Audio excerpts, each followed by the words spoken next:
Hey, beautiful people. Let's keep that flow going. What's up, sexy people? What's up? What's up? What's up, beautiful people? How y'all feeling on this here evening? Hello to my people on TikTok. Hello to my people on Facebook. Hello to my people on YouTube. Hello to my people on X. Hello to my people on LinkedIn. How y'all feeling tonight? I hope y'all having a good night. I am having a good night. Show Liz, honey. In fact, I'm feeling really grateful. I'm feeling really blessed. I'm feeling Instagram. I'm sorry. Shout out to Instagram too. Sorry, you guys. I'm feeling really blessed and highly favored in the name of the Lord. Hey, IG, I see y'all. I see all of you. And I want to thank each and every one of y'all for coming in and joining me for this episode of Nights with Nikki on this Monday night, baby. We are Monday night in this mug. Hello. Happy Monday, everybody. Happy Monday. All the sexy people in this mug. How y'all feeling? Get this water thing going. Hey, ticking and talking. Hey, IG. I'm going to talk to y'all in a minute. Man, your girl is tired. I'm a little dehydrated. I don't know if you guys had an opportunity to check out the weekend events, but we had a nice weekend of events, you guys. This past weekend was awesome. We were in Boston. Ain't Boston Beantown? Don't they call it Boston Beantown? I think that's what it's called. But we were in Boston, and okay, getting my stuff together. Hold on.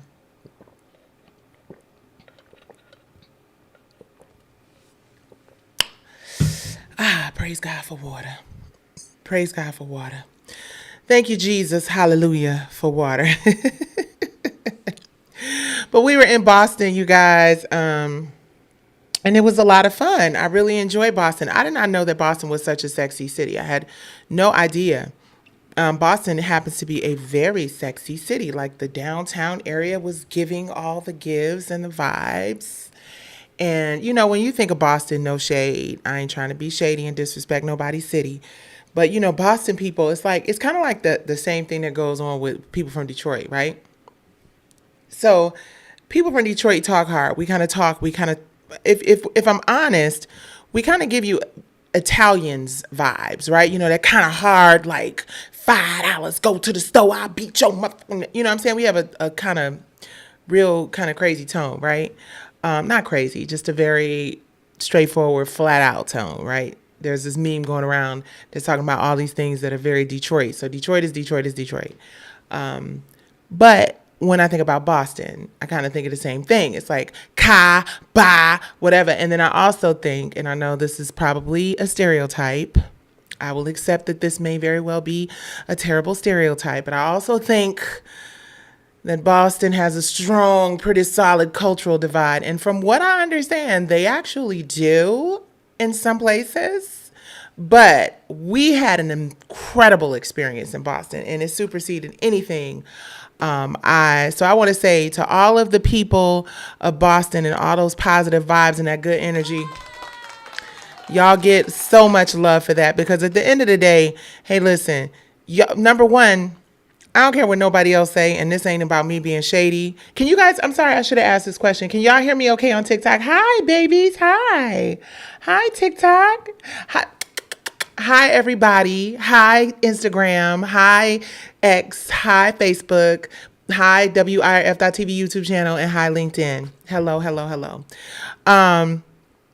But anywho, I just want to say once again, everybody who came out, chef's kiss to Boston, the crowd. We were there for D Nice's birthday. Had a chance to see AJ and Free from BET's 106 in Park, which I believe they're both from Boston. I want to say they are. I'm not absolutely certain, but we did have a chance to see Free and AJ, which was dope. Mr. Teddy Riley, King of New Jack Swing himself, was also in the building. As you guys see, I posted a couple of pictures where we actually saw Big Bub, right, today. Why you getting funky on me? Hey. Why you getting funky on me? Ronnie DeVoe, our sisters from the group Black. It was a good weekend. We had a great weekend. So we posted plenty of great pictures. So let's just do a little bit of a roll call.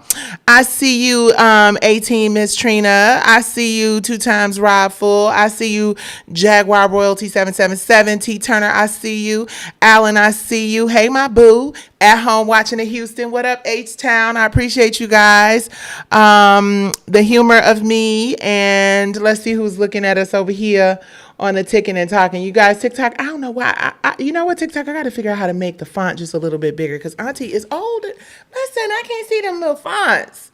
We're going to have to do something about them little fonts. But I see you, Jeremy, Chris. I see you. And then the names, you know what it is? The names on TikTok are a little transparent or translucent, I guess would be a better word. So it's just harder for me to see the names on TikTok. But I see each and every one of y'all. I see it's a crew over there on TikTok, and I really appreciate you guys. I see you guys watching over on X. Oh, no. What happened? My X. Oh, sorry. I guess for some reason we're not live on X. So we'll be live on X next time. X usually brings a pretty nice crowd. Yes. So let's see.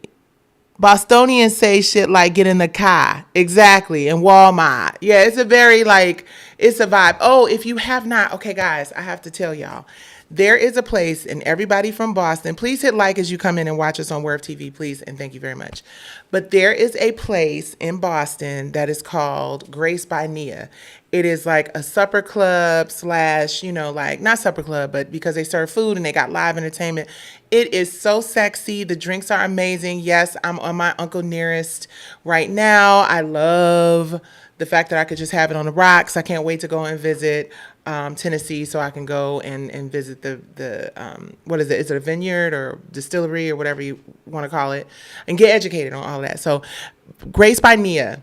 Wonderful soul food, amazing vibes, great energy. They do live music. So if you're ever in Boston, make sure, and I believe that she is one of the first Black people who is in that particular space. She's in that establishment. She also has another spot in one of the casinos, you guys. So, and she happens to be, Nia happens to be one of the greater women of Sigma Gamma Rho Sorority Incorporated. So I need all of our sorors to do what? Run on over to Grace by Nia and do what? Buy the bar out, buy the restaurant out, and make sure you tell a friend, because I just love the fact that there's so many amazing Black-owned businesses. Hey, Meech, hi, La Trope, I see you, brother. How you doing? Make sure to like, please, you guys. Exactly, that is a great point. Ooh, that's bold. I was live earlier today. Well, I wasn't live, but I aired live the comparison of the P-Valley and Soul Kittens Cabaret video, you guys. So here, let me slide this down here. So that's why that's a little ostentatious on the screen and a little OTT. Let's do a little bit of housekeeping because we were screening, of course, 9:16 over there. Hey, what's up? What's happening? I see y'all. I know y'all be feeling like sometimes I don't be seeing you, but I see you. I really do over there on TikTok, and I appreciate y'all, and thank you guys for all the hearts.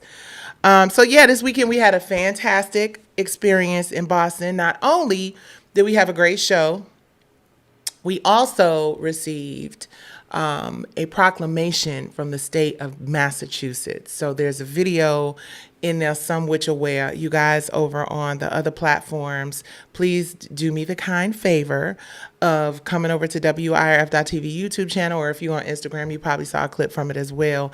It was awesome to be honored by the state of Massachusetts, and I don't take it lightly. We've been doing this for a long time. It just reminds me that, people really do show up for you, and, you have to just be grateful for the people who do, and recognize something that you've contributed to the world that's positive and good. And I was looking at my, I have shelves in my great room, and I was just looking at it earlier, and I was like, wow. When I put the proclamation up, I was like, this is great. Because these aren't like Grammys and American Music Awards, although I have nominations and a few awards from those as well. Most of these awards come from some sort of advocacy, some sort of positive things that I have been lucky enough to participate in the community. So, being out in the industry, a lot of times it'll get you a little jaded, right? We get caught up in wanting a Grammy, wanting an Emmy, wanting recognition by our peers in the industry, right? But the most important recognition for me is just being recognized as somebody in the community who actually gives a fuck and who goes out and I don't know all the things. I don't make all the best decisions. I don't say all the things the right way. Like, please find me someone who does. I'd love to have the conversation with them. But what I do try to do is come from a place of authentic, care and love and the genuine desire to want to see people elevated. I don't have any desire to see people downtrodden or hurt or losing. You know what I mean? But the sad thing is that there are a lot of people in our community, a lot of people in this world who really just don't give a fuck. And they want to see people, at their very worst. And it's just so sad because, I noticed, and tonight we're going to talk about, got a lot of cool stuff to talk about. We got some feel good stories that we're going to get into. As you saw in the heading, Meek Mill need 5 mil. I thought that had a nice little catchy title. 50 Cent is making acquisitions and shit as usual. But there are some other things that are going on that are a little troubling, right? And just a really quick update while we're talking about the importance of, acknowledging the people who show up for you and respecting the people who show up for you and being truly grateful and gracious for the people who show up for you, because grace is this thing. And while we're talking about Grace by Nia, that is the name of the location, you guys. It is called Grace by Nia. Hi, Victoria. I see you. Hi, TT. You guys, please do me the kind favor of liking, sharing, and subscribing to this video. I would appreciate it. And make sure you tell someone that you're having fun over here on Worth TV and they should come join the party, honey. I was looking at Isaac Hayes and I was looking at Lizzo as well. And I really wish that I had the Lizzo story pulled up. I'm going to try to find it. I don't remember where I saw it. And I remember a light bulb went up and I was like, damn, I should definitely talk about this on Nights with Nikki. But we'll talk about it tomorrow because it's a topic that, in my opinion, deserves to really be unpacked in a responsible way. She's just talking about, finding your audience and how important it is that we're able to do that and new ways to do that. So in addition to talking about the 50 Cent story, which I think is really, truly compelling, also, you guys see my edges are extra laid. My little sideburns is extra. I tried to do a little whoop-de-doop. I couldn't get it to do the whoop-de-doop. So it's just the whoop without the doop. But I did this because I can't believe that there's actually an all-girls school in Jamaica that is saying that the babies can't wear their baby hair no more. What if you naturally have baby hair? What if you ain't just, is there like a, cutoff? Like, do you have to have a certain amount of natural baby hair? And are you allowed to tame the natural baby? Because some people, I create my baby hairs like most of us. We create them with a toothbrush and some gel and a little bit of water, some of us. But, or a comb actually kind of works better because you get a chance to kind of really separate it. Now, I understand that the whole brushing down the top half of your head and then, but hey now. We're going to get into that story. There's so many ways around this, it feels like, because our finger waves considered baby hair. Could you have a hairstyle that was partially finger waves and partially like a ponytail, and the baby hair could, just be like a really thin finger wave? What constitutes baby hair? We're going to get into it. Our young, amazing, beautiful, talented sister, Clarissa Shields, is out here in these streets stunting on them hoes, and so is Glorilla. So we're going to talk about that too. I absolutely love that. I love people just kind of moving on and living their fabulous lives despite all of the clownery and skullduggery and all those things. So really excited about that. And then we're going to talk about a very harsh sentence that was passed down to a black woman. We did a episode of She Speaks Live where we talked, please hit the like button, you guys. We did an episode of She Speaks Live where we talked about the fact that black women were the fastest growing population in prison. These people ain't playing. Right, y'all? Hear it from Auntie. They not playing. So we're going to talk about all of that. And we're going to get into some of your questions and answers. I'm sure there's been so much going on out here in this world of entertainment. I'm sure you guys have plenty of questions, and hopefully I can answer, or if not answer, at least give my unsolicited ass objective opinion. You feel me? So we're going to get into these stories. But before we get into these stories, I want to say this because I think it's very important before my ass forget and we start talking and then I forget to say this shit.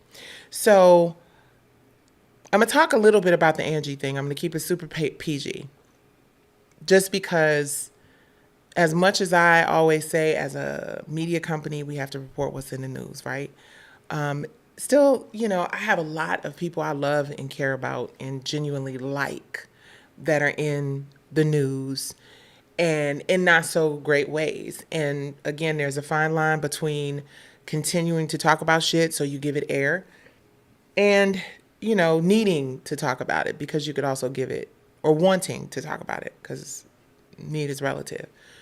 But you can also give another perspective, right? So I'm going to talk a little bit about the Angie thing. But I said all that to say, I've noticed that a lot of R&B divas here recently, whether they are women who have been on the show before or women who are just R&B divas in their own right, have been in the news. And it looks like from the outside looking in, either they've been in the news or people around them, or people they love have been in the news. And it just really looks like it's like a crash out situation going on. And it's fucked up because these are my people. Even if we're not like hanging and kicking it, or even if we're not really feeling each other right now, we're still from the same tribe. We still have had some of the same lived experiences, and we can relate to each other on a level that none of you and none of a lot of people out there can. So my perspective and my commentary on certain situations is not always about, information. Sometimes it's just, hoping that they hear me, hoping that something I say to y'all about the situation that involves them resonates with them and kind of hits them at a place where they're like, yeah, maybe that's a perspective to consider, so telegraphing, for lack of a better word. So in the spirit of wanting and hoping that certain people, especially my peers, like I said, people I love and people I care about might not necessarily agree with. And that's another thing I think we really have to get into the habit of doing. We really have to get into the habit of understanding and accepting that just because someone says something that you may view as negative towards you because they either aren't agreeing with you or they're going against something that you said or something that you believe, just because a person speaks out and tells their honest opinion, isn't a reason for you to assume they're against you. Most of the time when people are brave enough to endure whatever hate they'll get from speaking, against the fray, for lack of a better word, or having an unpopular opinion, most of the time people are still prepared to do that. It's because they do care. They genuinely care and they really want to see you better or give you another perspective on what could be better choices. Just being someone who has some of your experiences, understands on a very high level. And I'm going to share something with you guys tonight. I'm going to share it a little bit later. We're going to share it for the people who stick around for a minute.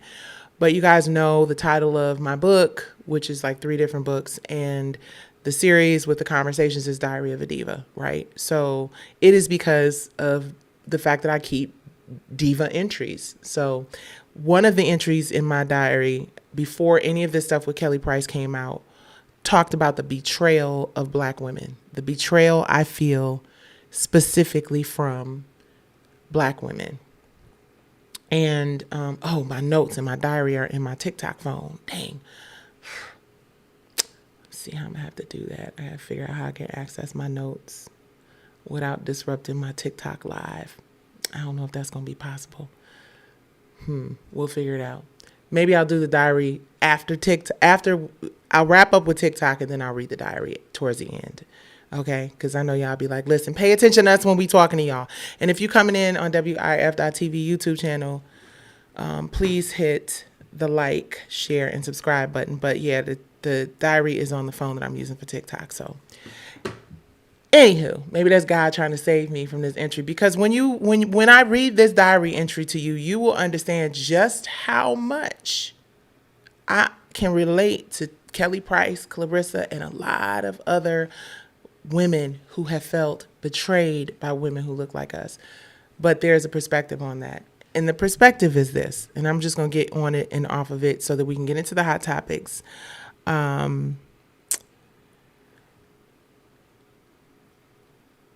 We rely on y'all, right? And this is going to probably get into a few of the topics that we're going to be talking about tonight. Even the Meek Mill topic, he talked about it as well, like independent artists and going directly to investments and sources and whatever. But we as creatives, as artists, this is a reciprocal situation, right? And I'm saying this because I also encountered somebody this weekend who was like really shocked when they met me that like, oh my God, you so cool. You so cool. Oh my goodness. Like I was a little nervous, and I'm like, a little nervous, right? Like why? And they're like, because so many people who do what you do, I've encountered, and they've just historically just been really nasty and rude and short and disrespectful and very egomaniacal. And I've heard it more times than I care to hear. And I understand as an artist how sometimes you just like, let me just be a human being for a minute. Let me take off this artist person everybody know. Let me take off this, oh my God, if I say this. And Lizzo mentioned this as well. Like I got to read the article, I'm paraphrasing, but there was a comment about her she was in her independent artist, space, where like edgy independent artist space where she could say what she wanted to say. And she thought she was in that space, and she didn't realize that she had become basically a commercial artist, right? And they just don't allow it. And this is going to tie into the baby hair and into the sentencing of this young woman we're about to talk about and all of this. What time is it? Okay. Just want to make sure y'all catch me when I ramble. And I'm trying to ignore the comments right now just for a minute because this is important.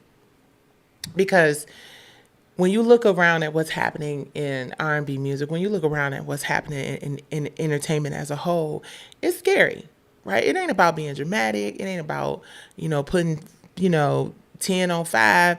It is really, and I say this because if you are old enough to remember when entertainment was a real source of inspiration, fashion inspiration, musical talent inspiration, getting out of the neighborhood and into something greater inspiration, we really looked up. Like if you are old enough, right? Seasoned, I should say, enough. If you are seasoned enough to understand and remember how dope Motown 25 and even some of those award shows like the Grammys and the American Music Awards and all of those, that time during Michael Jackson and Whitney Houston. Oh. I'm sorry, y'all. That was, woo. Yeah. That time when all those graces that we no longer have, that is crazy. Let me take a sip.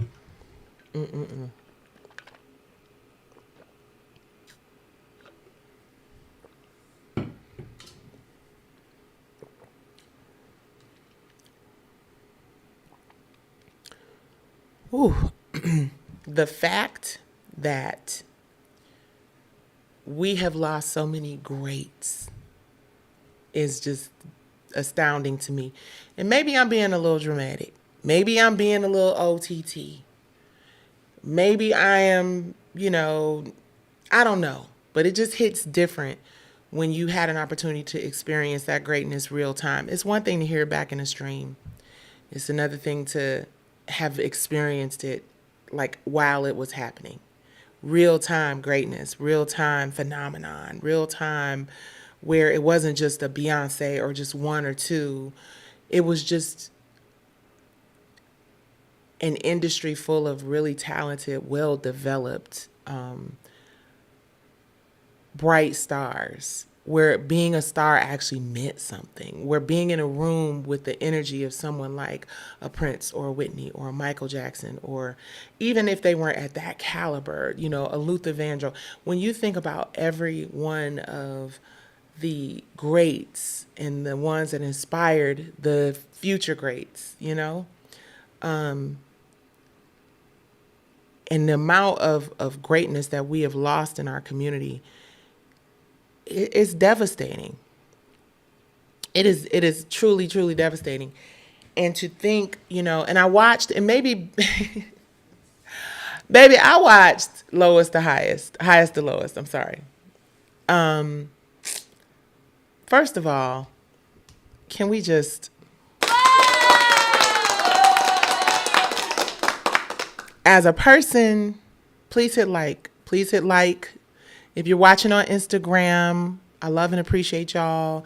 The party's on YouTube, WIRF.TV YouTube channel. We are a monetized channel. Oh, you know what, you guys? Let me do this because my husband's always like, listen, you be forgetting to handle all your YouTube business. And I'm like, what YouTube business? And one of the things that I need to handle on my YouTube business is we are viewer supported. So can we pause for the cause? We are viewer supported. So I'm going to just drop our worth WIRF.TV Cash App for you guys who are watching on TikTok and Instagram and the other places. If you cannot see it, it is Cash App is fight number 4 worth. We are a viewer supported situation. When we get into the Meek Mill thing, you'll understand. As creatives and as artists, we better start figuring out how to come together and rely on each other. But that's another conversation. But I will say that, as a creative who's seen the greats and seen a lot of them unfortunately fall, I know the power of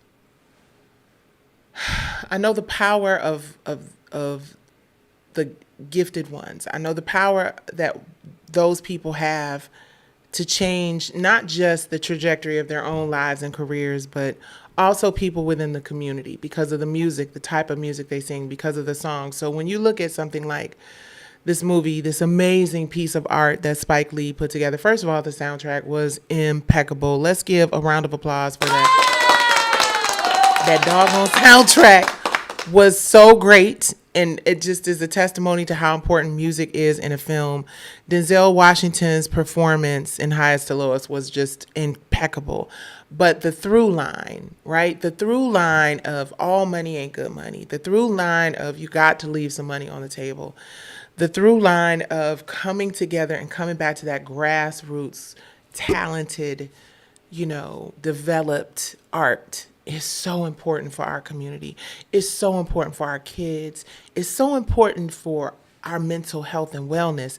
When you have songs like What's Going On, when you have songs like If You Love Me, when you have songs like End of the Road by Boyz II Men, when you have these records that are positive mantras, and even if everything isn't a positive song or a good, the spirit that a lot of the art is created in, the spirit of wanting to heal, the spirit of wanting to grow, the spirit of wanting to be better.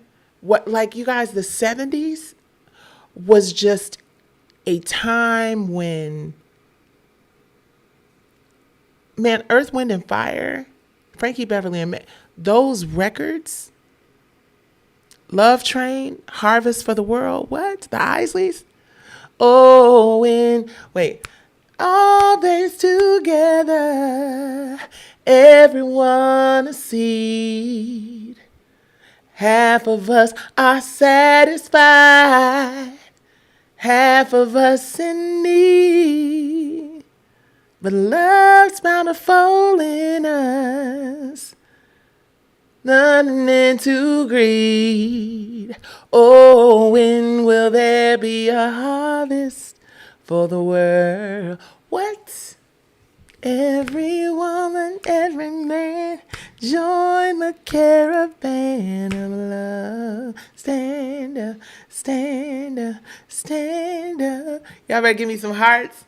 Everybody take a stand. Join the caravan. What? Man. We Are the World. When we were all that was, man, listen. Was that 80s? I just think back on what we used to be and how dope things used to be in our culture. And it just represented a time when not just the artists were making better music, but the people in the community were having greater experiences in the world as a whole. And there just wasn't so much negativity out there. And I think that the solution to it, which I was trying to get around to that. Oh my goodness. Hold on. Let me acknowledge this super chat. Thank you so much. Thank you, thank you, thank you. In human form for the super chat. I appreciate you. Thank you, thank you, thank you. I appreciate you so much. Yeah, we're going to get into Angie. So are we at the 30? Oh, we're past the 30-minute mark. But I just want to say, all our artists out here, all our brothers and sisters, I said that this was me kind of projecting and hopefully telepathically reaching, some of my sisters in song and brothers, kings of R&B and R&B divas. We have to take care of each other and support each other. God bless Mr. Montel Jordan. I've heard that there are some health challenges, but him and his wife are two of the most faithful, peaceful, kind people that I know. So I know God is going to protect and cover that brother and his family. Much deserved. Fellas and ladies, we all have to just do better about making sure we get checked and we do what we got to do. Please hit like if you're coming into WIRF.TV YouTube channel. And if you're watching us from other platforms, when you finish watching us from your cozy platform that you're used to, make sure you go to the YouTube channel and hit like, share, and subscribe. Please and thank you. I appreciate y'all. We just, creatively, we have to lean on each other. We have to work together. We have to figure out a way to put all the toxic, destructive narratives aside and work together.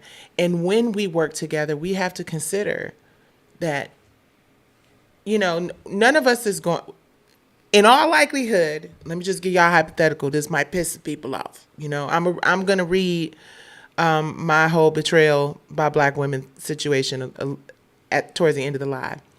But and I don't mean to piss anybody off, but I'm saying this may potentially rub somebody the wrong way.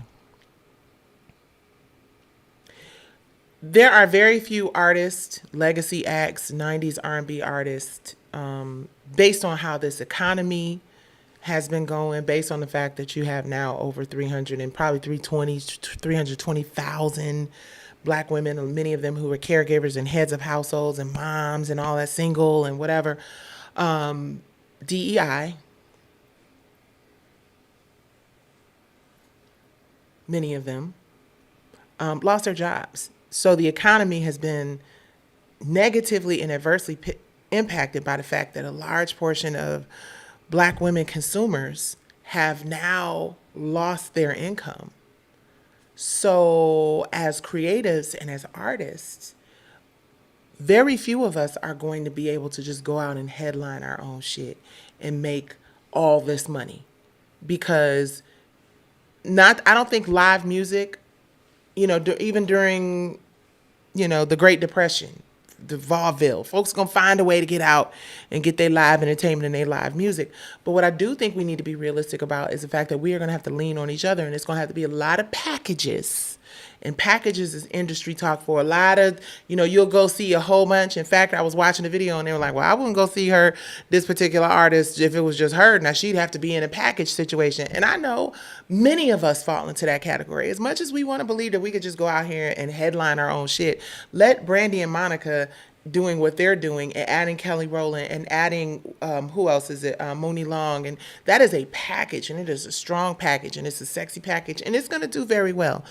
For some reason, the R&B girls from back in the day, I know we just can't seem to let that click, right? We've been, there have been a few, and we're on some that have done very well, and hopefully we'll continue to do well. But I say this because things have changed. Ticket sales ain't ticket selling like they used to be.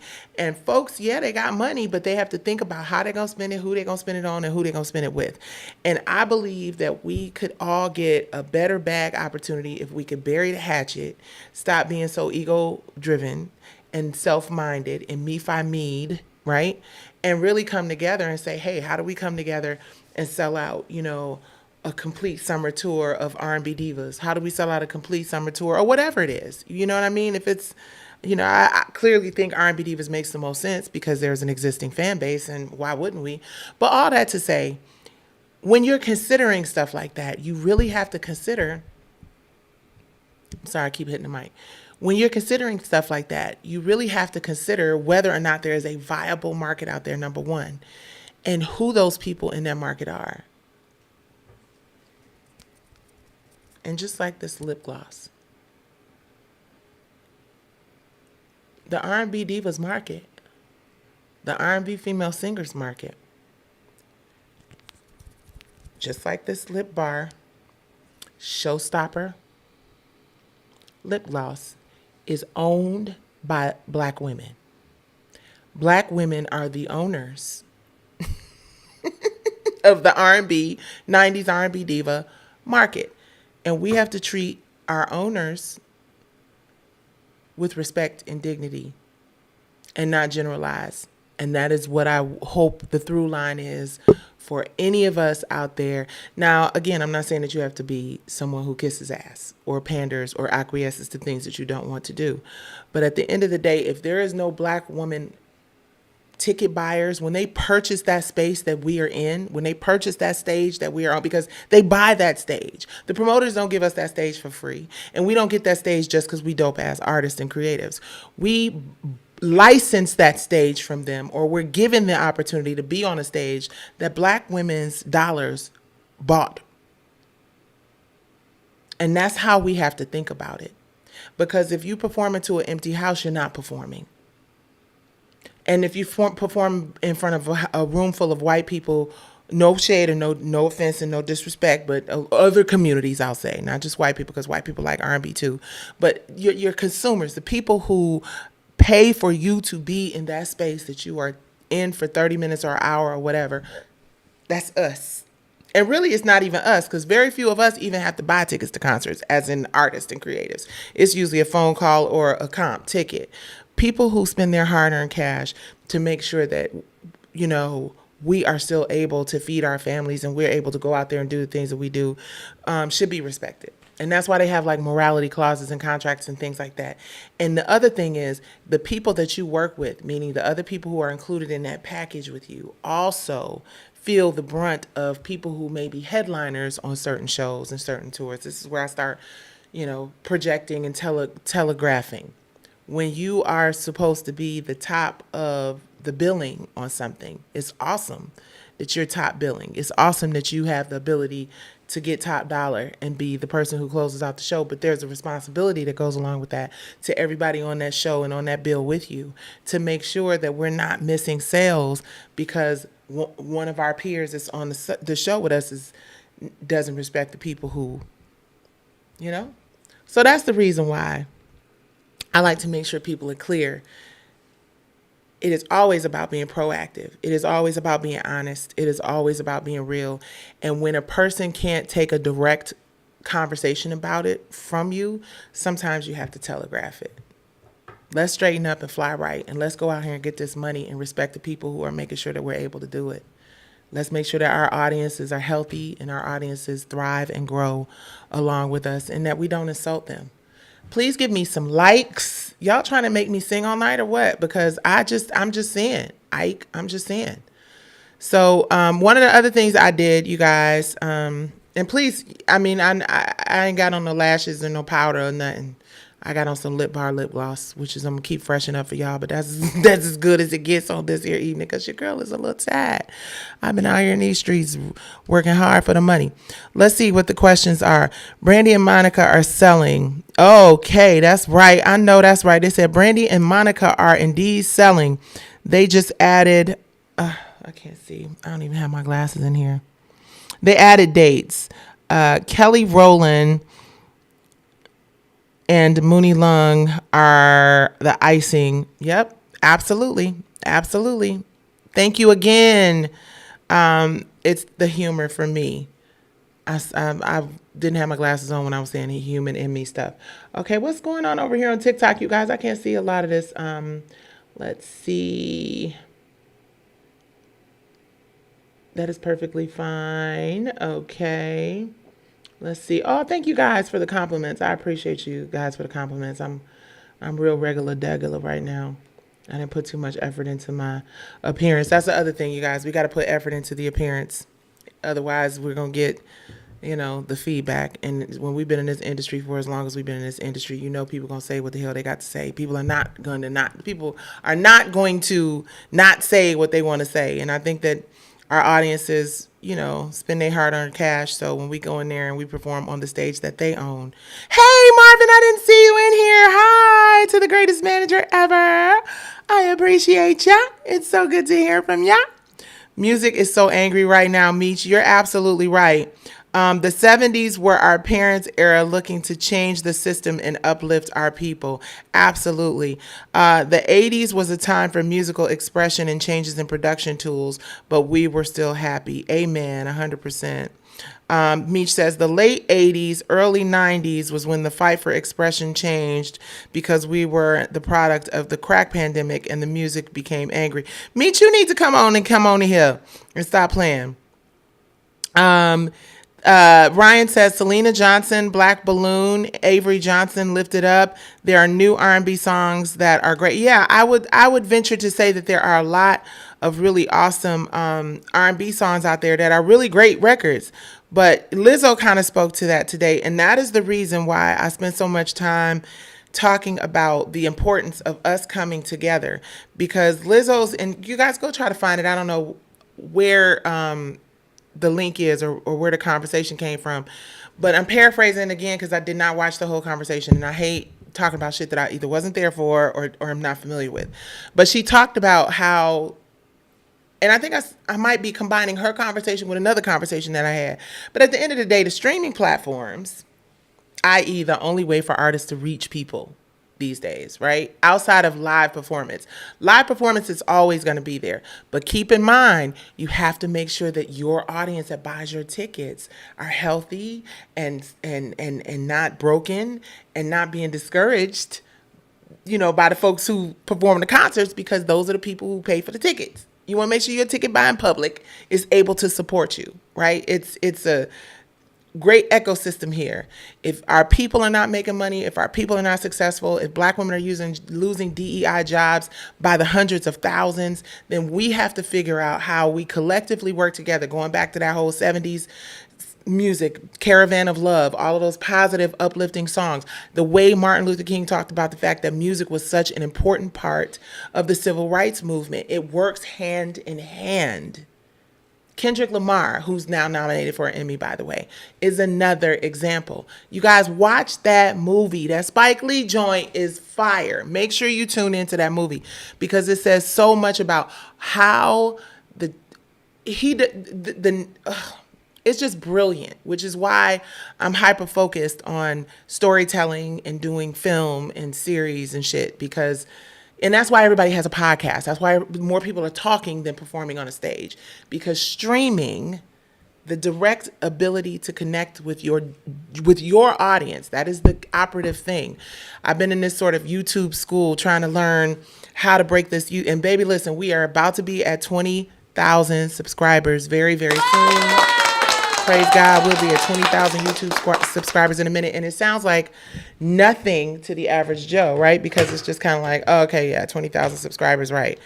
But like Lizzo said, and like I've been learning, your audience, once you're able to identify your audience, then you're able to sustain as a creative. Because people like y'all, by the grace of God, please hit like, please hit subscribe. That's why it's so important for you guys to engage in the content on YouTube, in the content in social media, Twitter, Instagram, right? Because they will control how much of us that you see. Selena Johnson does have an incredible album out. Avery Sunshine, we just did a show with her at the Capital City Jazz Festival. She's one of my favorite people in the world. I remember when Avery was playing for the church, right? So clearly they're dope artists out there, but we don't always have a chance to reach them. Lizzo was saying even major artists are having big problems. You guys listen. They said the girl Tyler, I don't know if this is true or not, but they said she barely sold like 200,000 records. Like, it's crazy. What is that all about?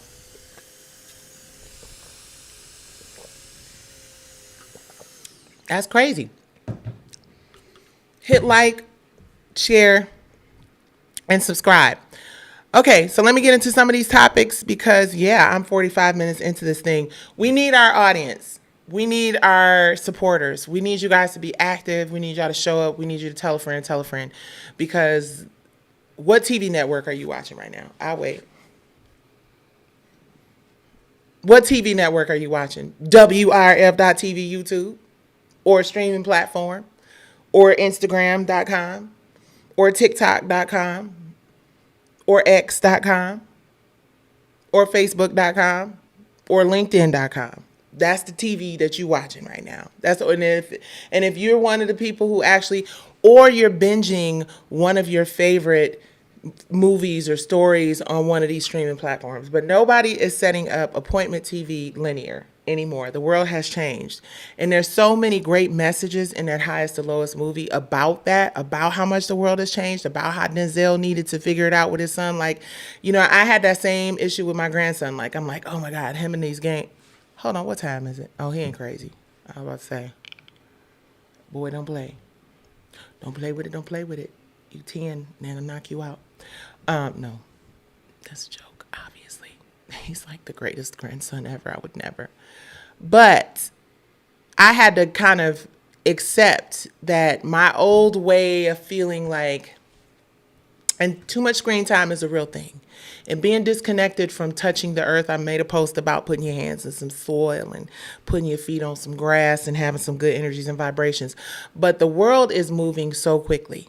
Over the past few years, we have just we go into space. My husband and I were walking the dog one night and we saw a SpaceX satellite, and it was the scariest thing I've ever seen in my life, because before I knew what it was, I literally was like, oh, that's an alien spaceship coming to get us, because it was a string. I had never seen up close and personal, a string of lights that looked like our marquee lights for the set. That shit looked crazy. And it was just in the sky, and it was like circling around. Like, it was just, hold on, let me find something. Like, just imagine this is a string of lights. It was just doing like this, going up. And I was like, what the? And so my husband was like, just keep walking. Just keep. And, my husband is very calm, very trained in the art of what we got to do, what we finna do. And he was just like, just keep walking, just keep walking. But the thing is, my dog wasn't tripping. So I was like, what? Okay, Kato ain't tripping. They supposed to see the shit before we see it. What you doing, Kato? Ran in the house, called my cousin. I'm like, cuz, I just saw a spaceship. I swear to God, people gonna think I'm crazy. And I looked it up, and then I'm like, oh, so a lot of people have seen this. Oh, so it's a satellite train. I don't know why I told y'all that long-winded ass story. It was just really weird to me and really scary. And all that to say, technology is not waiting for any of us. Technology is moving forward at the speed of light. And our kids need to be ready for that. So your kids getting involved in like graphics and robotics and coding and all that stuff, it is past time, right? They need soft skills as well. I agree. They need to know how to handwrite, and just in case the systems go out, they need to figure out how to communicate on paper with some printing and some handwriting and what. But all this other stuff, yeah, technology. Technology is the new. When I interviewed Melba Moore, she explained that, okay, let's see. She has to get booked out of the country in order to find an audience and get paid, and heard because vintage artists are not given airtime. Yep, 100%. 100%. And overseas market has an appreciation for us. Okay. She only sold, what? She only sold 3,600 copies? Hold on. Seriously? What? So listen, you guys, that's crazy. Allegedly, Tyler only sold 3,600 copies. Wow. That is really freaking crazy to me. Yes, Boston loves brownstone, Marvin. I just told the people all about the fact that we got our amazing honor from the state, for sure. I am a little surprised that Quibi didn't make it, because they're right about where content was going. Yeah, it's, people are consuming content on the phones and consuming content on the apps. And we as creatives just have to figure out a new way excuse me, to reach our audience. And that's that. Okay, you guys, let me get into a couple of these topics. I know I'm not going to be able to get into all of them tonight, but let me get into a couple of these topics because some of them are, in fact, super duper interesting. Number one, you guys, let's give a round of applause. This is a beautiful picture of Glorilla for those of you on TikTok. You can't see it, but Glorilla looked absolutely stunning. And baby, that's how you clap all the way back. She showed up to the VMAs looking like a snack and an appetizer and the main course. She looked absolutely fantastic. I loved her suit. I'm in my suit era as well. I just actually, I'm going through I'm having a little bit of a pivot in terms of presentation. You guys will see that soon enough. Okay, really quick, let's get into this no edges story because this story right here kind of rubbed me the wrong way. And I'm just waiting for somebody to explain to me what the gotcha moment is, right? Because there has got to be a gotcha moment in this story. There's no way on God's green earth that I'm going to just accept blindly that anybody in a world where black women's bodies and young women's bodies are objectified in so many ways, that this is actually happening. And, so many other serious issues that we could be talking to our girls about. Apparently, an all-girls school in Jamaica bans edges. Remember, curtains belong in the house, not on foreheads. The kiddies better not get caught up with edges in the Jamaican school, St. Andrew. I'm not going to say the name of the school. They announced that they have a ban on edges via Instagram. The school has been around since 1925 and says the rule is meant to uphold the school standards of excellence for a near and neat, I think that's what they meant, not near. The word here says near, but I think they meant neat. So you guys, how do you guys feel about this story? Because let's just get a little bit of perspective, right? On the one hand, a school uniform is a school uniform, right? Boys' pants probably can't sag either. Are the boys allowed to wear locks in boys' schools? And again, this is a girls' school, so let me keep it in context. I don't know. Let me see what y'all got to say about this. Glorilla, she performed, and Busta Rhymes was okay. That's perfect.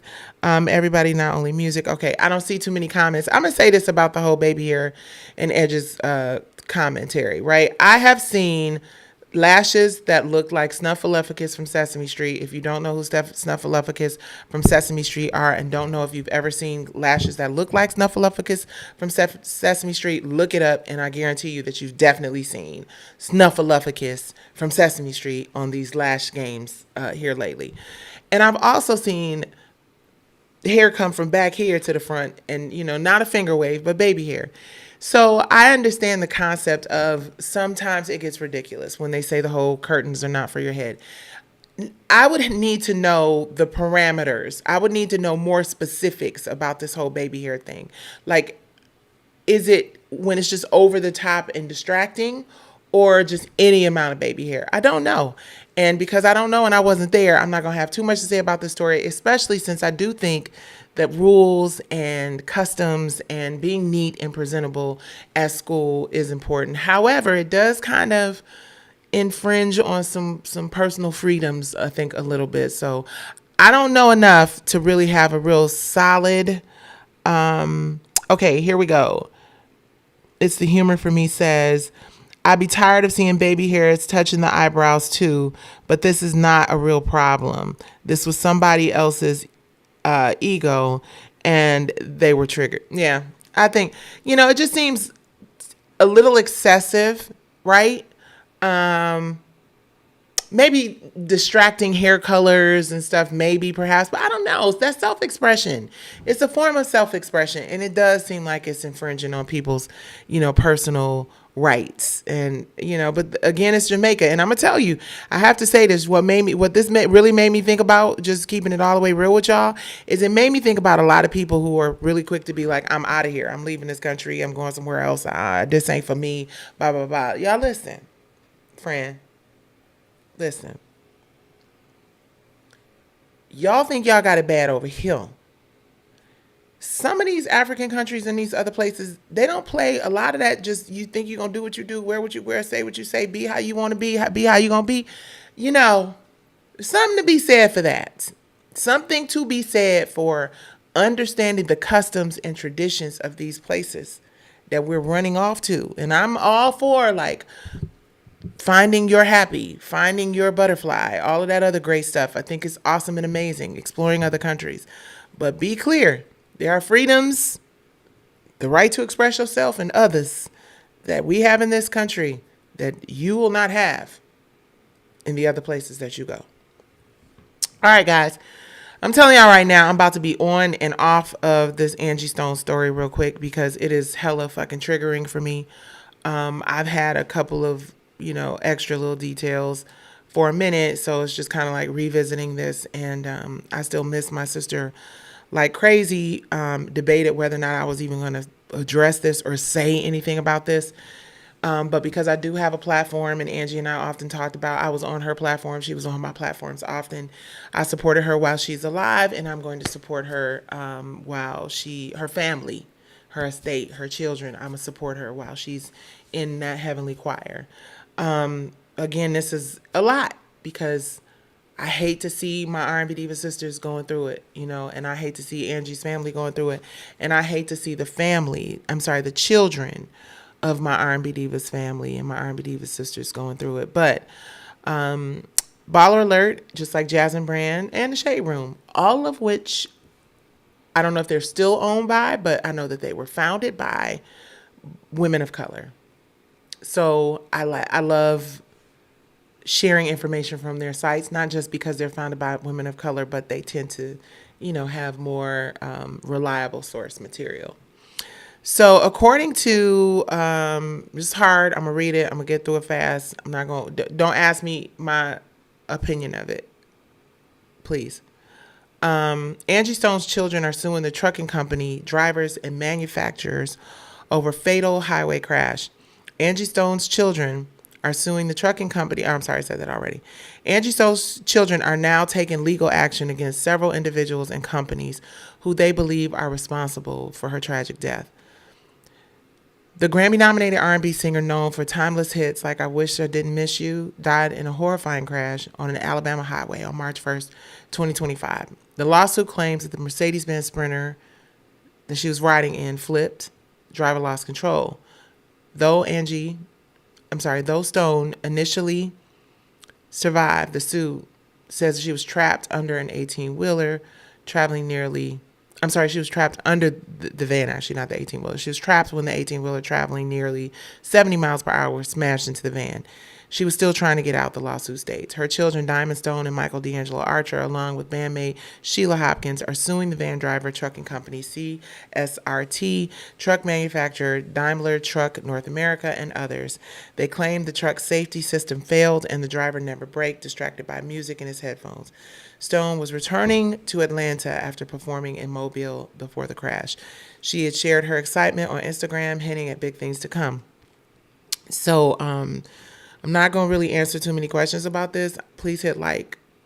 Please give me hearts. I'm just going to say that I stand with and by Diamond and Michael and Angie's family, Sheila, as well. It's...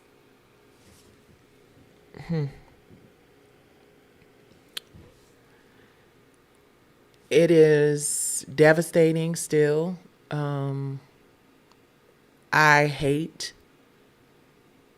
it with everything in me that, Angie had to go so tragically, especially in the midst of such, a courageous battle that she won involving her health.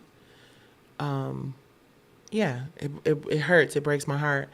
I hope that as we learn more details and, I really hope that people just settle with them. I hope they don't drag them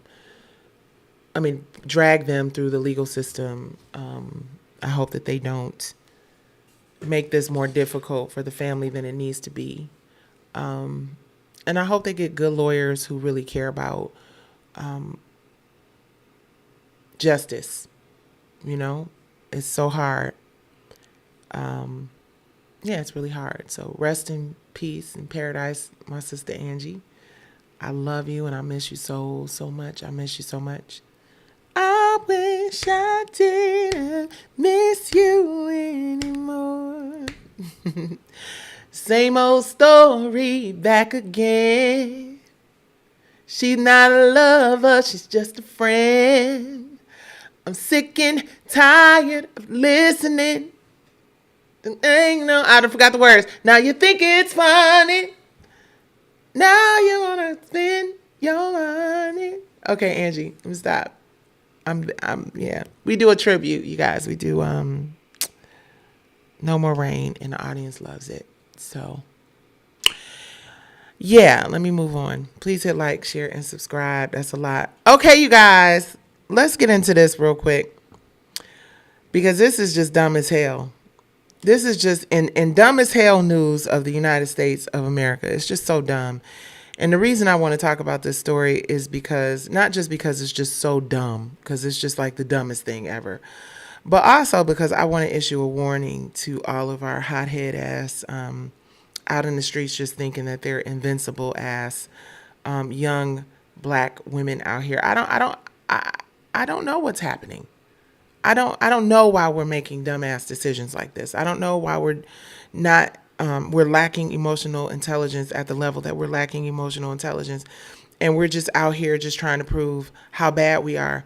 But if this doesn't serve, hold on, you guys, I'm trying to find it. If this doesn't serve as a deterrent for dumb shit, I don't know what will. Take a listen.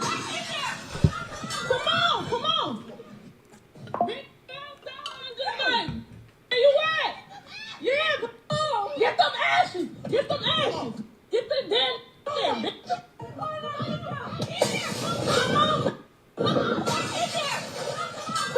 Come on! Where you at? Yeah, come on! Get them ashes! Get them ashes! Okay. So she is yelling, come on, get them ashes. And what pisses me off, and the reason why I'm talking so heavy and so irritated, is because this is happening in my hometown of Detroit. And right now there's so many great things happening in the city. I didn't even really want to have anything to do with this story, but I'm going to share it anyway. It just really pisses me off. And I just got a real couple words I want to share with our nieces out here in these streets. A moment of revenge has turned into a serious life lesson for one Detroit woman. Kayla Ossie pleaded guilty to first-degree home invasion and conspiracy in connection with a New Year's Eve related dispute that led to a break-in, vandalism, and the theft of an urn containing someone's ashes. According to the Metro Detroit News, Kayla receives concurrent sentences of 15 months to 20 years for the home invasion and 15 months to 5 years for the conspiracy charge, meaning she could serve a maximum of 20 motherfucking years behind bars. The break-in, which reportedly happened after Kayla was assaulted on New Year's Eve at the same home where the ashes were stolen, quickly drew widespread attention online. During sentencing, the homeowner recounted the emotional trauma of the break-in, stating, "She brought everybody back to my home where my daughter doesn't even stay." She added, "They busted my window out. My grandma was laying on the couch, and if I didn't move, my grandma, that brick would have hit her and harmed her. She wasn't thinking. She just let the internet be corrupt. Come to somebody's home who had nothing to do with it." Listen, my sisters, my troubled sisters, in my Mary J. Blige voice, these people ain't playing with us. And I say us because it's not just the young black women in the neighborhood who have anger management issues and lack emotional intelligence and want to just prove how bad they are for the internet. It is also women who are trying their best to fight on behalf of our communities. It is black women who are trying as hard as they possibly can to see to it that people are held accountable for very serious issues that affect our community. And we are being viewed under the same lens. and it's dangerous and it's scary and it's irresponsible, and they're going to give you very harsh sentences. They're going to give us, there is something very sinister happening out here involving us. So if you're going to be out here just in the streets doing dumb shit, not able to control your emotions and having angry bird outbursts, taking people's ashes and throwing bricks through grandmother's windows, they're going to enforce the law at the highest. The maximum is what they're going to be giving up. They are riding through communities with ICE. They're riding through communities with, oh, we're just patrolling the neighborhood to see what you're doing on your front porch. And you think that that shit from a couple years ago is going to fly. It's not. It's over. The whole concept of ratchet shit should be a thing of the past.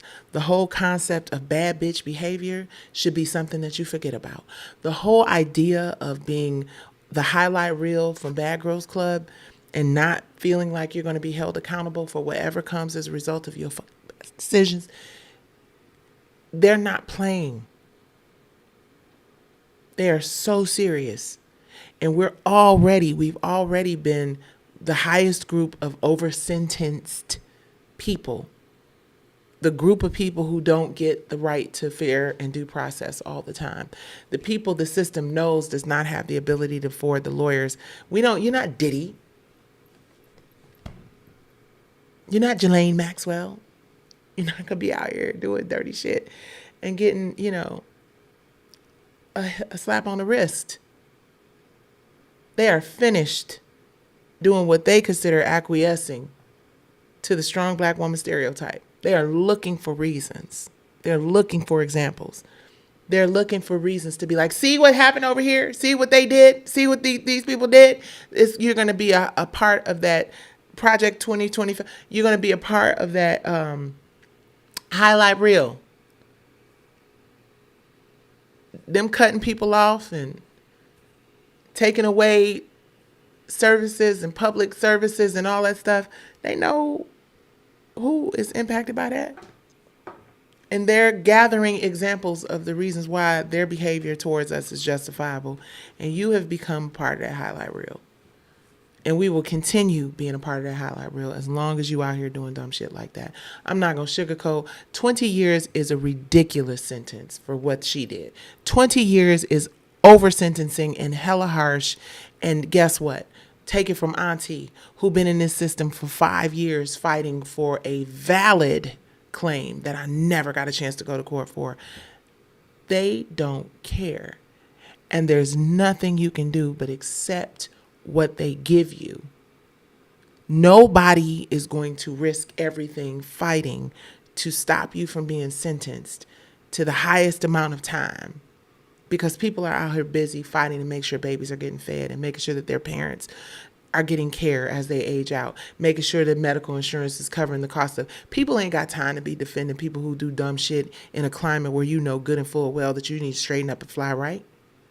I say this as it relates to my own and to anybody else's child who is out here thinking that you're going to get a sympathy vote because of how you were raised and what you had to go through and what happened. They don't care anymore. The clownery and the skullduggery and all of the shady, crazy shit has got to stop, because these people are going to throw the heaviest book at your ass they can find and feel no remorse about it. And there is nobody coming to save you, period, because people are working too hard to save their damn selves. So I would encourage all of you, like I said, my own included, y'all can be out here partying and angry and flipping out, and there's no doubt maybe something justified. There's a justifiable reason for a person feeling that kind of anger, that kind of hostility. Usually people don't just flip out, for no reason. They have some justifiable in their mind reason why they're going hog wild and AWOL. Going absent without leave on somebody these days will leave your ass locked up for 20 years. Ain't no sugarcoat, ain't no nice way to say it. Ain't no, baby, get some therapy, really think about what you're doing. They gonna put your ass in there and forget you was there, especially if you don't have the financial support and backing to get yourself out of trouble. Stop doing it. It's not worth it. The partying, the liquor, the lifestyle, it's not worth it. Straighten up, figure it out. And it's crazy to me because the industry has been, and we're going to talk a little bit more about this Tabitha Brown situation. I really want to give that, in fact, I will read my Betrayal of Black Women diary entry tomorrow when we go into this Tabitha Brown thing, because I have a lot to say about the Tabitha Brown situation. But when somebody tells us the truth in a way that is not delicate and fragile and soft, and I don't know how much more delicate and soft you can get than Tabitha Brown. She just, if in her tone, with her choice of words, with her good intentions, and I don't want to get too deep into it because I do see where I see a couple sides of this, but if she can't deliver the message, a real message, in a real way, in a soft way, in a non-offensive way, without the bots, because that's what most of them motherfuckers is, attacking her the way they have, I damn sure ain't gonna try to sugarcoat shit. Keep your ass out of the shit. Get your shit together. Straighten up and fly right. That's saying if I was your age and knew what I know now, that your aunties always use, it is a love language. It is us showing you how much we love you by saying, listen to me, because I'm older than you and I understand a lot of the things that you don't understand. And I'm giving you the benefit of my knowledge with your opportunity and your placement in life, your youth, your fearlessness, your go-get-em-ass attitude. I'm tired. I'm ready to retire from this motherfucker. I'm trying to give you really solid, loving, a little bit harsh. Baby, me, Monique, we come from the same school. Lunel, listen. A lot of us aunties talk the same way. We may have different tones and different octaves and whatnot, but that, I'm not going to sugarcoat shit with you, baby. You know when somebody loves you and they're telling you something, and even if you don't want to hear it, who else do you think, other than the aunties in this industry that have been there, that have done that can relate to you, that have platforms that are big enough to hopefully reach some of you, who else do you think will have your back and guide you in the right direction with their wisdom, paired with your youth and your opportunity? That is how you create wellness in our community. I don't give a shit about you liking me. I don't need no extra friends, nowhere. What I do care about is you either receiving this message now or going back and revisiting it at a later time and be like, yeah, I see what Auntie was talking about. She said that shit a little harsh and a little raw, and she could have, said it a little sweeter, because y'all emotional and sensitive as fuck. Listen, let me tell y'all something. Don't, with Generation X, do not even try to contend with us, because we are cut from a way different cloth. We are literally the product of, we understand our ancestors in a way that no other generation ever will, because we was there. We know what that little curly cord is with the two handles, and you pick it up when it rings and shit. We know what a fucking phone is, a cell phone. We know how you had to call information to get information. You understand what I'm saying? We know how to write in cursive and shit. We know how to ride our bikes and fall and get off the motherfuckers and get back and ride again. We kickball in the street. Look, we know all of that. But we also understand technology. We also understand now business, because many of us, as a result of not knowing business, got burned. Experience is the best teacher. Experience is a good teacher. Come on with the lights. It takes someone like me to know. Hey.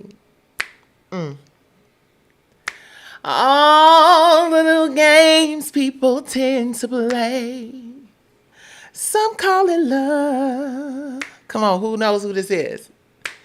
It never has a chance to grow. Come on.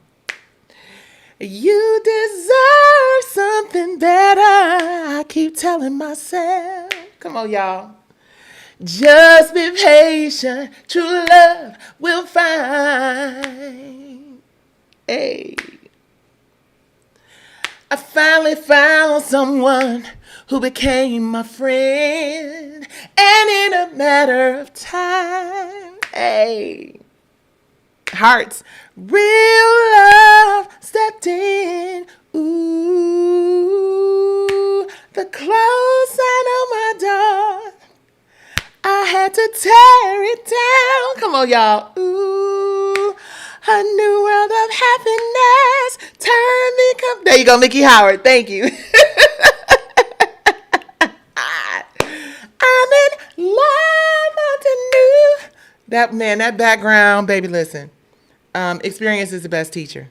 Experience is the best teacher.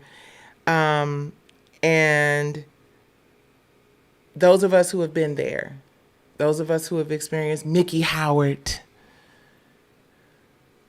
so many other greats, up close and personal, can tell you the lessons that we've learned from those that came before us, can share with you the experiences, the real, viable, tangible experiences that we've had in our lives in this industry. And it's valuable. You may not see it today. You may not understand it today. But I have a feeling a lot of these artists, listen, let me tell you something. Let me tell you something, Linda.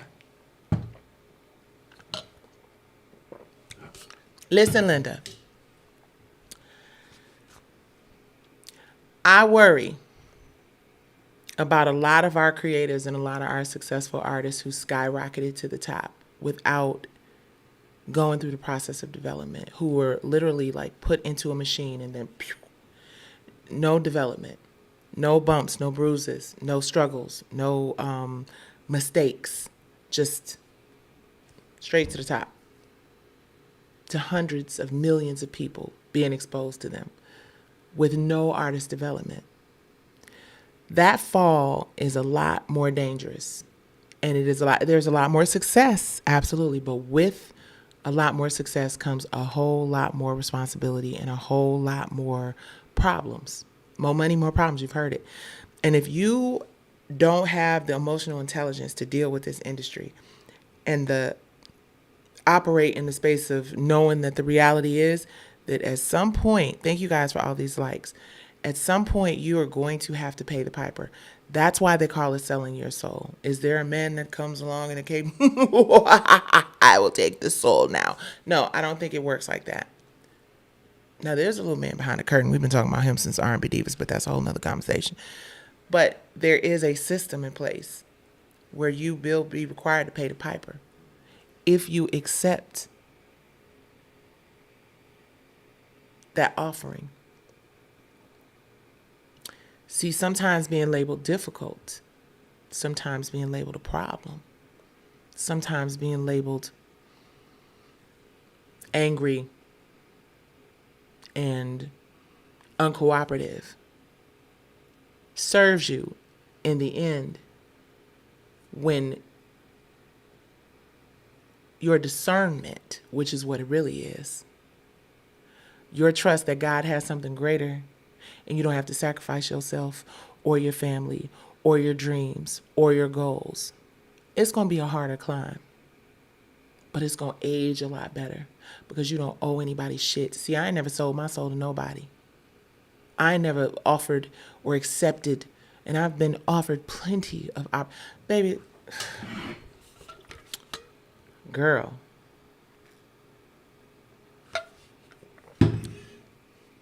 If I had $1 for every dollar I've been offered to sell it, honey, I've never been interested in fast. And I've always questioned everybody I've encountered in this business. And I've always used my discernment to keep me out of rooms and out of spaces where people would come back later like, remember that time you was at that party? Okay, so check this out. Because it's not worth it in the long run. None of us is perfect. I'm not saying I've made all the right decisions in my career, but never intentionally accepting or receiving or giving something that I believe would compromise my morals and my integrity. Never that. Okay, you guys, let's talk about this. Speaking of always getting something and doing a deal with the devil. No, I'm just playing. But it does lead you to wonder. Like, it does really lead you to wonder. 50 Cent is got the Midas touch clearly, because Cameron confirms that he's going to executive produce a TV adaptation of Paid in Full alongside 50 Cent. We going to burn this shit down, is what he said. Cameron is confirming that he will be there after 50 Cent revealed that he now owns the rights to Dame Dash's early 2000 drama film. He also shared that Cam would be involved. While it is unclear if he will reprise his role as Rico, we do know he'll be behind the camera.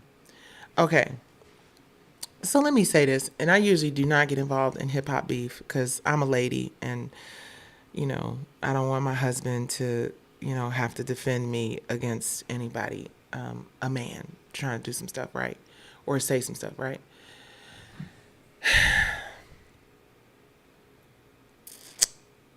This hurts. It does. And the reason it hurts is because I just hate to see people who were the genius behind great stories, great movies. You know, Dame Dash created that. He put that together, and he's always been an innovator. Dame Dash has always been an innovator. I know they have their hip hop beefs. I know that I don't know all the details of the story. I don't know all the details of the relationship, but I just really hate to see when when their original, and maybe there were plenty of other people who were involved in Paid in Full, but I distinctly remember like, wow, this was really impressive because, Dame Dash being a young man was ahead of his time.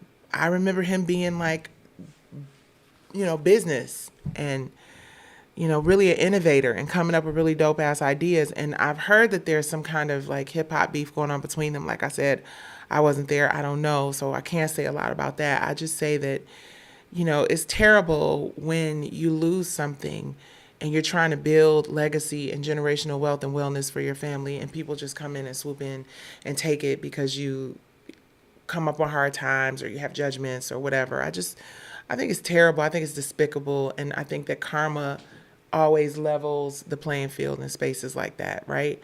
Do we want to see classics come back? By all means, we want to see classics come back.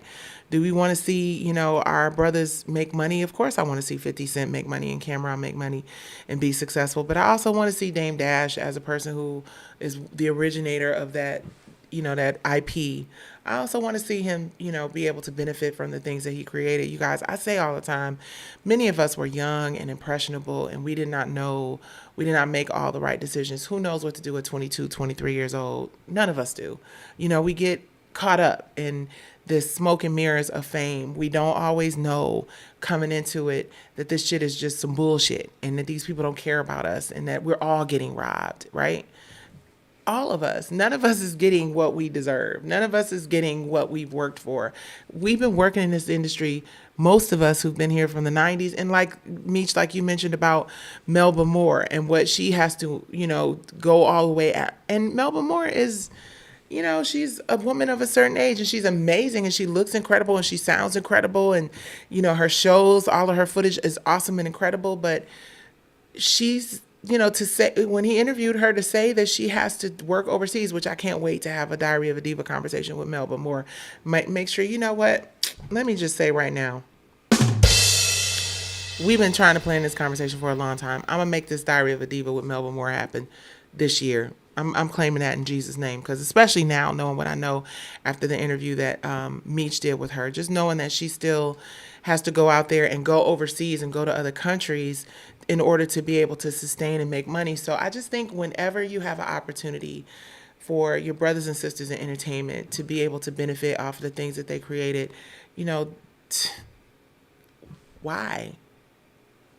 Why pull it from under them? Why not, set our legends up to be more successful and not be broken by a system that, takes advantage of their need to make money and stuff. So I don't know what's going to happen with the Paid in Full project. I believe, just like If you're a woman who marries a man because you cheated with him while he was married, you know, you get it how you live it. And I think that that's the same situation here. So I'm praying for everybody involved. I'm praying for success. And I'm praying that, you know, that this doesn't hurt too much, because I can't even imagine this has to be very hurtful for Dame Dash, you know, all things considered. I wish them all well, and I hope things get better.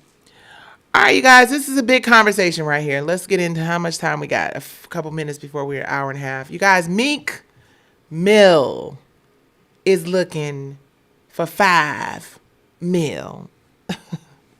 And I don't blame him, not one. I got 5 million reasons why he should be looking for $5 million. I had this article up. Sorry, guys. I'm still a little tired. I missed a whole entire day of sleep. Why? Because I wanted to go work in my garden instead of going to bed yesterday, because I need to put my hands in some soil. And even though I had on gloves when I posted it, I actually did get dirt and stuff in my nails, which is why I put the glove on. But I did touch the soil. I'm pruning and repotting my household plants. I love it.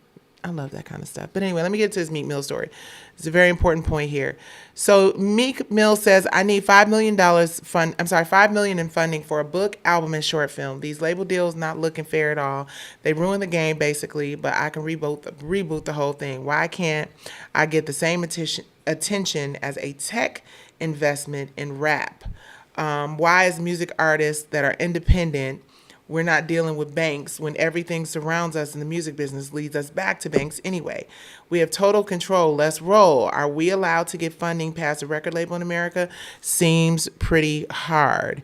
This is a follow-up post to sharing a video highlighting the most influential culture in America is the African American culture. Meek added, why as music artists, right? So some of you may have seen that post going around where they're talking about what the most influential cultures in America are. And actually, African American culture is the most influential culture globally. Okay, so let's be very, very clear. We influence everything. And you know, I have a really short answer to this question with from Meek Mills. I do. And it's really simple. It is because we are not, as artists and creatives, we are not educated on getting funding. We're not educated on how to handle our business.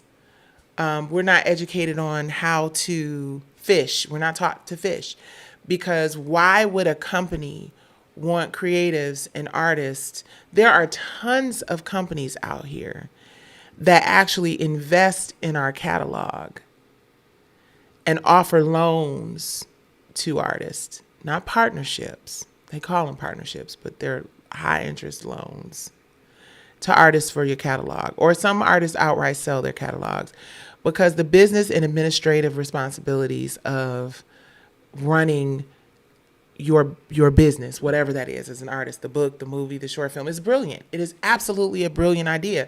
On paper, it looks great. To say it out loud, it sounds great. But the cold hard reality is wealth is controlled by the wealthy.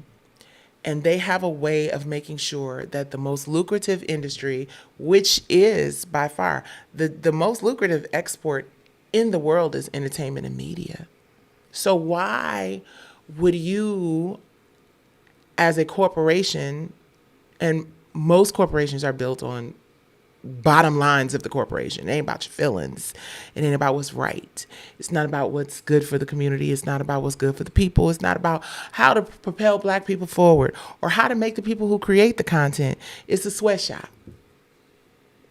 And some people who are locked in certain circles and groups, connected well with middlemen people, tend to do well and make enough money so that they don't complain about the fact that they're not making the real money. See, that's the thing.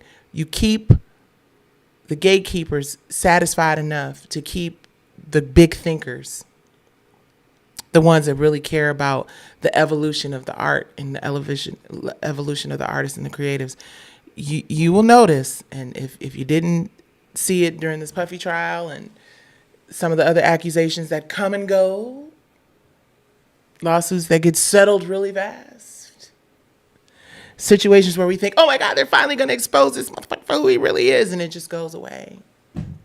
It is because when you are in bed as a collective with a lot of corrupt people and a lot of corrupt, nobody's doing what is best for the art. There are so few people, which is why you need to go see or watch Highest to Lowest. Because the whole concept of how people, hold on a second. The whole concept of how people decide on what to invest in, decide on what, to pay attention to, decide on what society needs to see and hear. Please hit like, share, and subscribe. We're about to wrap this thing up. But I need the YouTube and the algorithm to know that you guys are interested. And I need you guys to join my community, please. Like, share, and subscribe.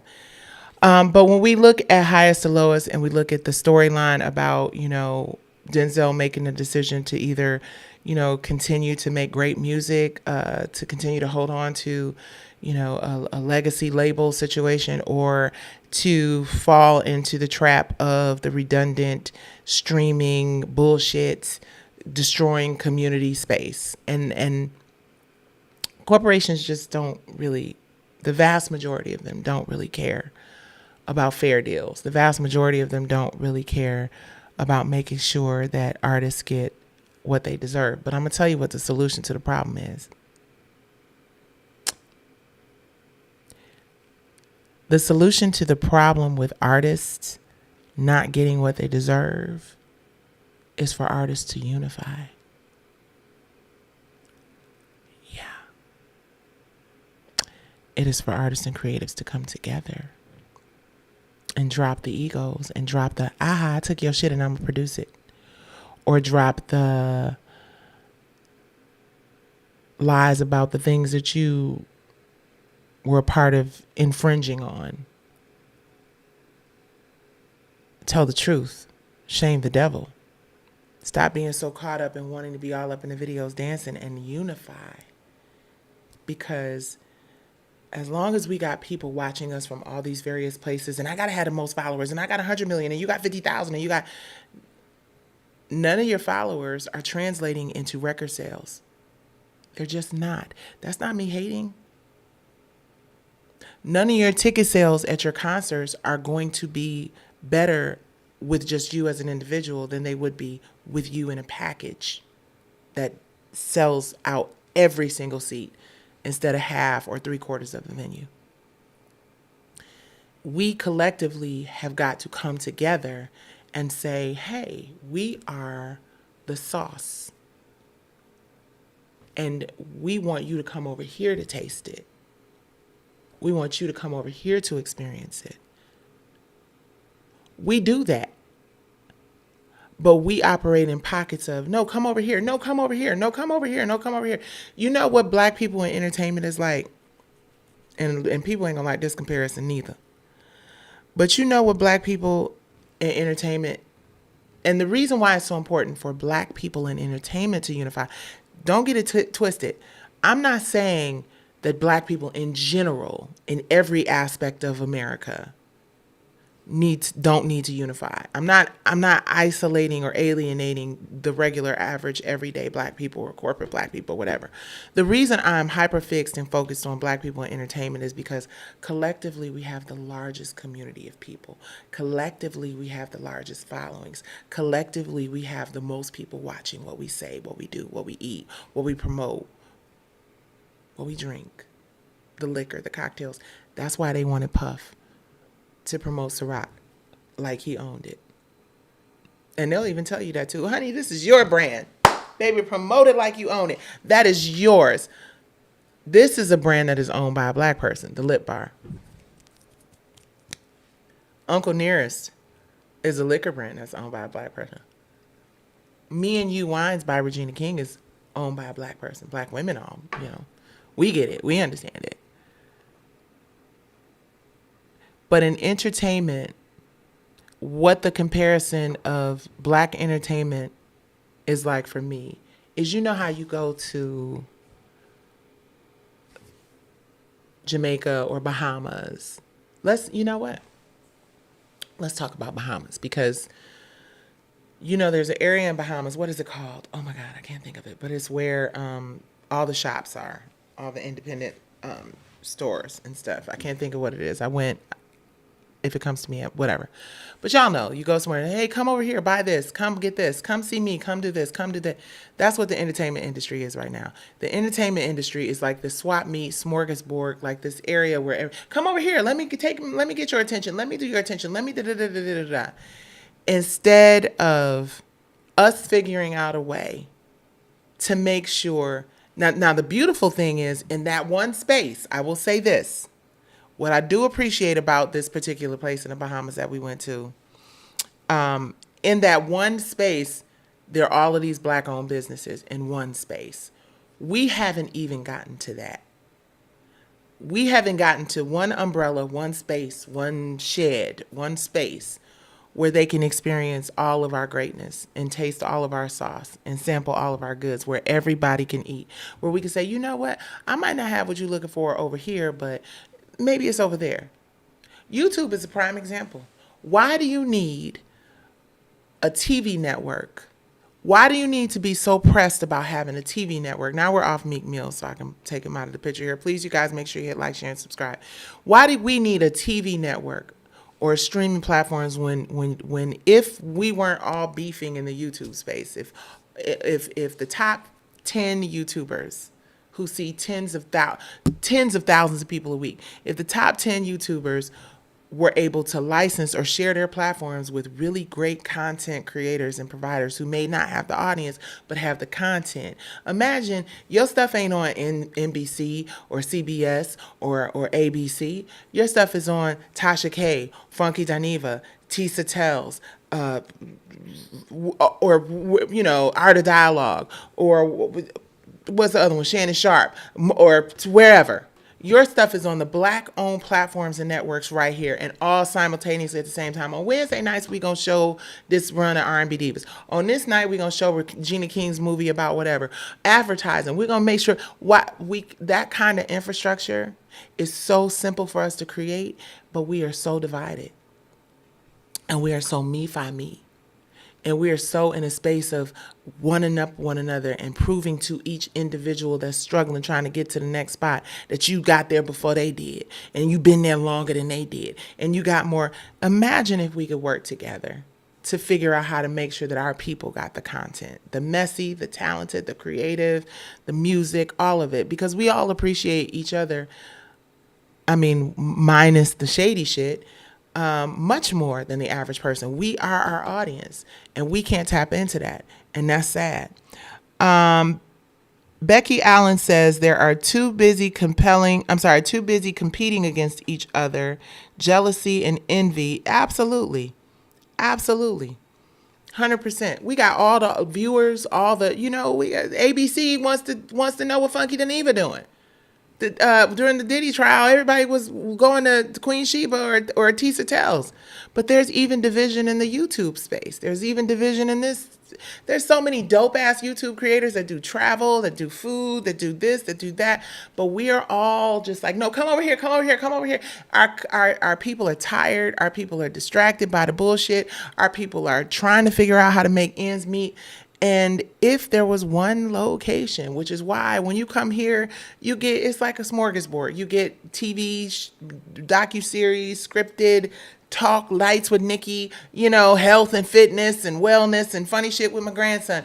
Just because this platform was created so it could be a platform for everybody, not for everybody, but for talented people with great stories and compelling things to say that push the culture forward. And I just, I'm hoping that someday we will understand the power that we have. UNITY. UNITY, that's for unity. UNITY. Love a black woman from infinity to infinity. Hell, listen, let me tell you, You know how I know this shit is real and how I understand it really does work? Because look, Mike Tyson and Floyd Mayweather. How you explain that? Mike Tyson and Floyd Mayweather. And they're probably going to put that shit on Zeus. The fellas get it. The fellas get it. White people get it. Women, we have a hard time. We want to be the ones. We do. We want to be the ones. Puff was on to something when he said we needed a black marketplace.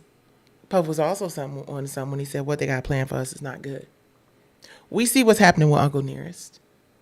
We see what's happening with the sister who just DIED on her porch, who was fighting a major company because they came in and tried to swoop up and take her shit. We see what's happening with the young sister who got Karen'd, and two of them who are now being sued by this Karen who took their shit. And a judge gave them a gag order. Well, listen, Isaac Hayes has talked about it and he's tried to create it. I've been trying to create our own space and our own platform since 2017. Worth TV has been around for a long time. We're just now gaining traction. We're just not getting to the point where people, understand what it is because we have been taught to be divided. We have been taught to be against each other. We have been conditioned to not lean on one another and grow together. Imagine if we just stopped talking shit about each other and we just started building. That is what they do not want. They don't want you to know you're magic, honey. They don't want you to know you're powerful. They don't want you to know that you don't need they motherfucking answers for nothing. Because we write it, we perform it, we consume it. The only thing we don't do is distribute it because we're too worried and concerned about them distributing our shit. We give too much clout and power, not even clout, actual power to distributors. When you got a distribution platform, right? Y'all watching the distribution platform right here. We waiting to get to 20,000 so we can go on ahead and release these new episodes of From the Bottom Up season 2 and season 3. We waiting to get to 50,000 so we can go on ahead and give y'all a full-blown season of R&B Divas season 4 and R&B Divas LA season 3. Why is it that we can't put those things right in this space right here we're on? Why is it that we can't figure out a way to find a place to go? Sometimes you want to go where everybody knows your name. And they're always glad you came. You want to be where you... What? The troubles are all the same. You want to be where everybody knows your name. Period. You want to be where your audience is. You want to be where people can really respect what you do, where your contributions improve the lives of the people you care about. And we have to create that because marching ain't gonna do it. We were very clear DEI ain't gonna do it, didn't do it, look where we at with that. And I don't mean that in a Kelly Price way. I mean that in a let's just be realistic about it.